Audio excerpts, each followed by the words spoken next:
সালের human rights ওয়াচের report অনুযায়ী শেখ হাসিনা ক্ষমতায় আসার পর অর্থাৎ ২০০৯ সাল থেকে তার পতন পর্যন্ত বাংলাদেশে ৬০০টিরও বেশি গুম হওয়ার ঘটনা ঘটেছে। রিপোর্ট অনুযায়ী আয়নাঘর থেকে খুব কম বন্দী মুক্তি পেয়েছে, তবে কিছু বন্দীকে দীর্ঘ বিচার প্রক্রিয়ার মাধ্যমে মুক্তি দেওয়া হয়। অনেকেই আবার এনকাউন্টারের শিকার হয়েছিলেন। বাংলাদেশে এ জাতীয় ঘটনার তদন্ত প্রায় হয়নি বললেই চলে। আয়নাঘরে রাখা অনেকেই দিনের পর দিন অত্যাচার সহ্য করতে না পেরে মারা যায়। যারা হাসিনার আস্থাভাজন ছিলেন তারাই আয়নাঘরের দায়িত্ব পেতেন।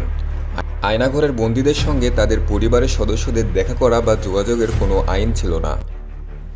আয়নাঘর থেকে সম্প্রতি ছাড়া পেয়েছেন বাংলাদেশি ব্যারিস্টার এবং জামায়াতে ইসলামী নেতা মীর কাসেম আলীর ছেলে মীর আহমদ বিন কাসেম, সাবেক সামরিক জেনারেল এবং জামায়াতে ইসলামী নেতা গোলাম আজমের ছেলে আবদুল্লাহি আমিন আজমিন। হ্যালো পৃথিবী আপনাদের সামনে আয়নাঘর সম্পর্কে একটি সংক্ষিপ্ত ব্রিফ আজকে তুলে ধরেছে।